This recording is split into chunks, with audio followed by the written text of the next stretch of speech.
End of the petrodollar.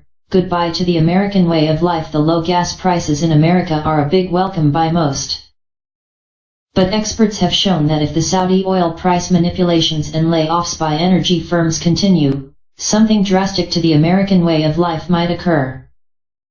King Abdullah bin Abdulaziz of Saudi Arabia is the mastermind behind the recent worldwide oil glut, but he died in January 2015.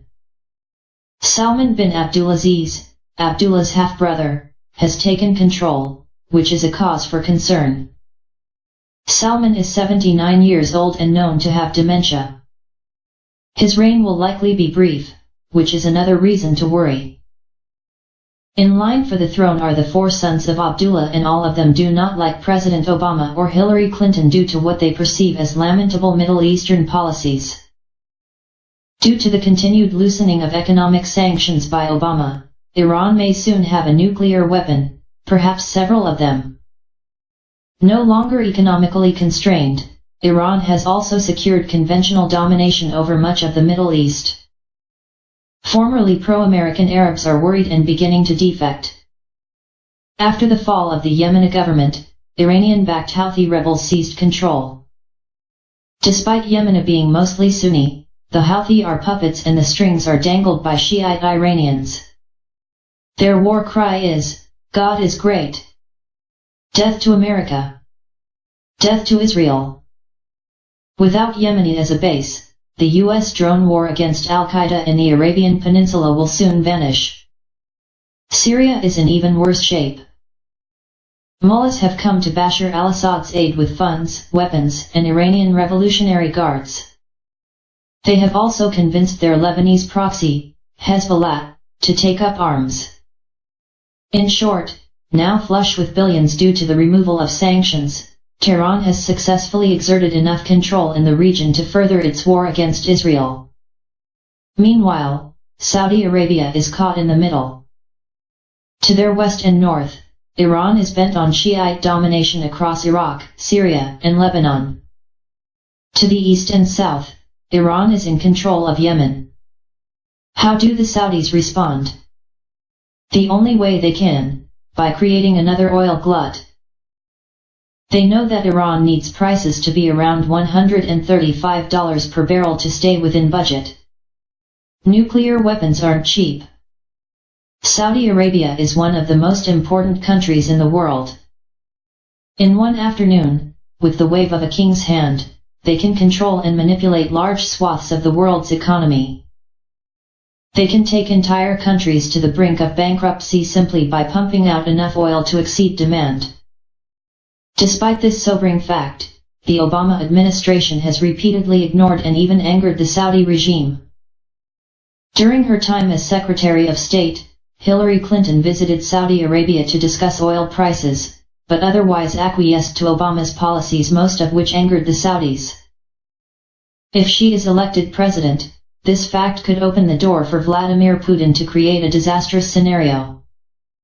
For now, lower gas prices feel good in the U.S., but this will soon turn into an economic quagmire. Experts have shown that the energy sector has accounted for most of the economic growth in the U.S. over the past several years. Now, due to Saudi oil price manipulations, tens of thousands are being laid off by large energy firms. If this continues, a terrifying scenario will transpire. President Nixon switched the U.S. from the gold standard to the petrodollar standard in 1973. This means global financial transactions, especially for energy sales, are backed by oil and not gold. Most Americans know nothing about the petrodollar, even though it's the backbone of the U.S. economy, and its demise will create an economic collapse not seen since the Great Depression. That is why Putin is collaborating with China to switch the world from the petrodollar to the Russian petroruble. Economic sanctions levied over the Ukrainian crisis have only served to fuel Russia's fire. The U.S. pushed Saudi Arabia to lower oil prices in an effort to thwart Putin's plans, but to no avail. Russia signed a $400 billion gas deal with China, and they will make all trades in rubles, not dollars. By 2018, this deal could spell the end of the petrodollar, especially if Putin can convince the new king of Saudi Arabia to play along. If Hillary Clinton is elected president, Putin will leverage the Saudis' discord with her to convince them to stop backing the petrodollar. If this happens, the US economic system will unravel almost overnight. Banks will fail, stocks will crash, home values will plunge, jobs will disappear, and millions of Americans will be left homeless and starving. Impossible? Not according to a vast number of geopolitical and economic experts. The answer? Innovation. Despite rhetoric to the contrary from Obama, technology has not robbed the US of jobs. Over the past 30 years, Internet technology alone has added millions of jobs and over $100 trillion to the US economy. The US needs another Internet innovation, but this time in the energy sector.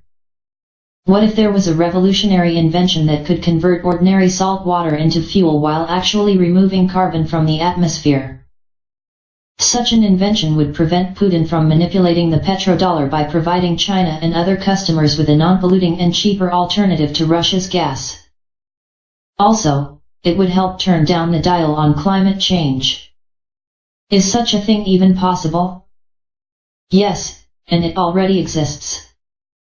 The US Navy has a working prototype, but they lack funding and awareness to bring it to life. Perhaps it's time for politicians to stop bickering and posturing for votes, and explore innovative ideas like this to help defeat Putin and halt climate change before it's too late. A currency war will escalate as China's petro-yuan is set to challenge the US military-backed petrodollar. One quote that always crosses my mind regarding the decline of the US dollar and the state of geopolitics associated with it, is by Gerald Celent, founder of the Trends Research Institute, who said that when all else fails, they take you to war. As the US dollar continues to lose its status as the world's premier reserve currency, the reality of a world war seems inevitable, especially when major countries such as China, Russia, and Iran are making strategic moves to bypass the US dollar in favor of other currencies such as China's petro-yuan. China has made the decision to price oil in their own currency, the yuan, by a new gold-backed futures contract which will change the dynamics of the world's economy. China is preparing to launch the petro-yuan later this year that will eventually threaten the US dollar as the world's reserve currency. At the end of World War II, the international economic system was in shambles, so a plan was devised to create a new economic system. By July 1944, more than 730 delegates arrived at the United Nations Monetary and Financial Conference in Bretton Woods, New Hampshire, and signed on to the historic Bretton Woods Agreements, which was a plan to set up a system of rules, regulations that eventually led to the creation of the International Bank for Reconstruction and Development, IBRD, and the International Monetary Fund, IMF. The IMF's main purpose was to prevent any temporary imbalances of payments. The framework of the Bretton Woods Agreements was to control the value of money between various countries. Each country had to have an established monetary policy that kept the exchange rate of its own currency within a fixed value in terms of gold. By 1971, the US terminated the convertibility of the US dollar to gold. At the time, the fixed rate of gold was at $35 an ounce, ending the Bretton Woods system, allowing the US dollar to become a fiat currency, which has allowed central banks, especially the Federal Reserve Bank, to print money out of thin air. China's move will have consequences. For starters, it will certainly undermine Washington's ability to impose economic sanctions on any nation that will, and at the same time, will slowly diminish the purchasing power for US consumers as imports become more expensive. China, the largest holder of US debt, is the largest importer of oil, while Russia, one of the largest exporters of oil in the world, have agreed to use the petro-yuan to bypass the petrodollar.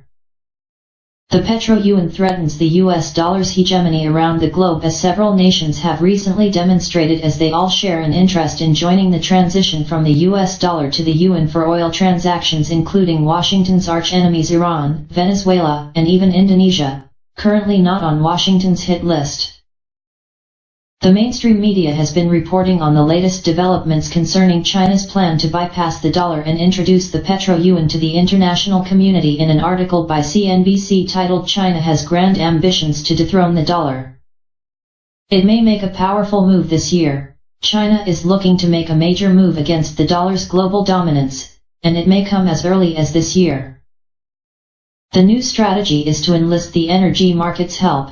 Beijing may introduce a new way to price oil in coming months, but unlike the contracts based on the US dollar that currently dominate global markets, this benchmark would use China's own currency.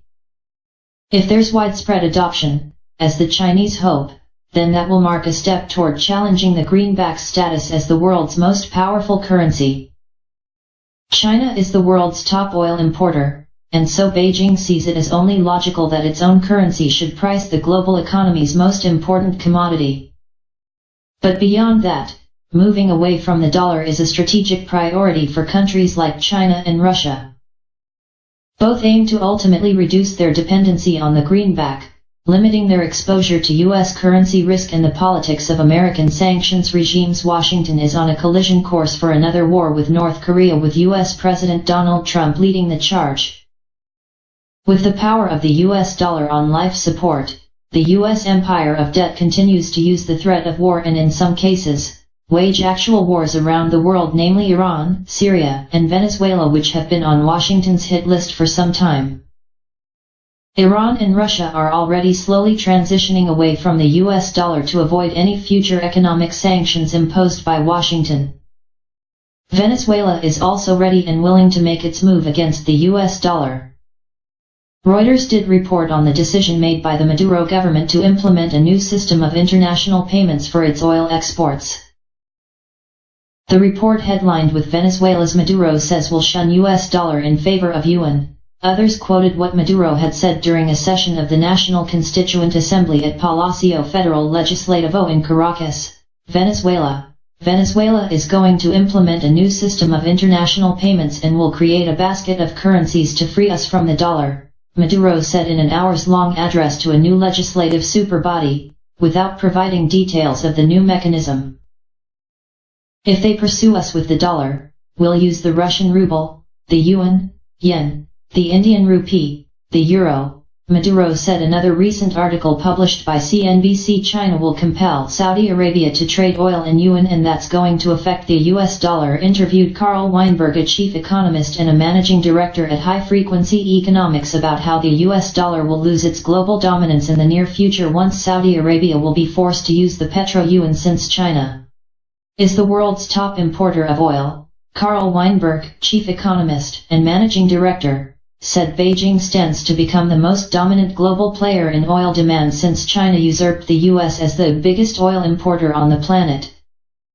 Saudi Arabia has to pay attention to this, because even as much as 1 or 2 years from now, Chinese demand will dwarf US demand, Weinberg said.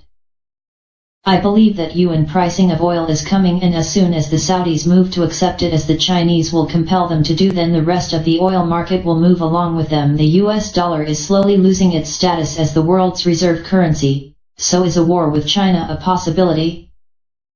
Would the US attack North Korea as a stern warning to China, or would it bring China into the conflict in an attempt to save the US dollar? Saddam Hussein wanted to trade in euros instead of the US dollar for Iraq's oil exports, and Libya's Muammar Gaddafi wanted the gold dinar to dethrone the US dollar in the continent of Africa. The decisions made by both Iraq and Libya had consequences that led to their destruction by US and NATO forces. Can the US do the same to China? I highly doubt it, since China has a formidable military that can defend itself against any US attack. China is certainly not Iraq nor Libya. So will there be a war against China in the long term? With the US steadily collapsing at a slow pace, Washington would do anything to survive. The US dollar supports the military-industrial complex and its destructive and very expensive adventures around the world. The launch of the petro-yuan will accelerate the process in what we can call de-dollarization. However, there are some people in the mainstream media that are not convinced that the petro-yuan will overthrow the US dollar anytime soon. For instance, David Fickling from Bloomberg News recently wrote the petro-yuan's time hasn't come, said, "Look, for instance, at the most traded product on the Dalian Commodity Exchange in China, iron ore. While mainland commodity markets have seen febrile activity in recent years, bid-ask spreads are still several times higher than those on major contracts traded in London and New York. That makes trading more costly, volatility higher, and price discovery weaker, and as a major consumer of crude, Beijing ought to be opposed to that sort of change. There are the producers to consider, too. Most of the Middle East's oil exporters have currencies that are pegged to the greenback. Switching to yuan pricing would introduce foreign exchange risk to their budgets for little obvious gain, especially as China generally consumes less than 20% of their exports. That doesn't mean the planned contract is useless. China will benefit from having a benchmark that's more appropriate for its own purposes, particularly one that reflects the medium-sour grades of crude that are chiefly consumed by local refineries, as opposed to the sweet, light varieties that underpin the main Western contracts. Just don't expect it to change the world. While the economic center of gravity has been moving east, oil's connections to West Texas and the North Sea will remain strong for years to come. James Rickards, the author of Currency Wars, The Making of the Next Global Crisis, will most likely disagree with Fickling's analysis. Printing dollars at home means higher inflation in China, higher food prices in Egypt, and stock bubbles in Brazil. Printing money means that U.S. debt is devalued so foreign creditors get paid back in cheaper dollars. The devaluation means higher unemployment in developing economies as their exports become more expensive for Americans. The resulting inflation also means higher prices for inputs needed in developing economies like copper, corn, oil, and wheat. Foreign countries have begun to fight back against U.S. caused inflation through subsidies, tariffs, and capital controls. The currency war is expanding fast. The US dollar is failing because of Washington's economic and foreign policies and its collusion with the Wall Street banking cartels, multinational corporations, and the military-industrial complex. Max Kaiser of the Kaiser Report was interviewed on RT News and explained why the world is seeking to move away from the US dollar. Countries worldwide are tired of funding the Americas' military adventurism by being a party to the empire of debt, as it's known around the world, the US dollar, and therefore, will likely join the de-dollarization movement, Kaiser said. The US financial sector and its military-industrial complex are unlikely to give up the dollar hegemony without a fight, though, as the dollar is both the basis and the main product of America. And the US will use its other favorite tool for it, war, Kaiser believes. Maybe they will start a war between Japan and China, and maybe they will start a war with North Korea. America will do anything to keep the US dollar as the world's reserve currency, Kaiser said. They will invade the countries, like Afghanistan. They will stop at nothing. Because this is the basis of the US empire. It's not land-based, it's not based on material goods, it's based on rent-seeking. It's based on landing dollars, getting out income, and when countries can't pay they dismantle the assets and take them over. We saw it in Latin America, South America. This is how America built its empire, whether you agree or not. A currency war has begun, and we are all going to be paying close attention in the coming months and years ahead to see how far Washington will go to maintain the supremacy of the US dollar. So as China is getting ready to launch the petro-yuan, is the US willing to launch a war against North Korea?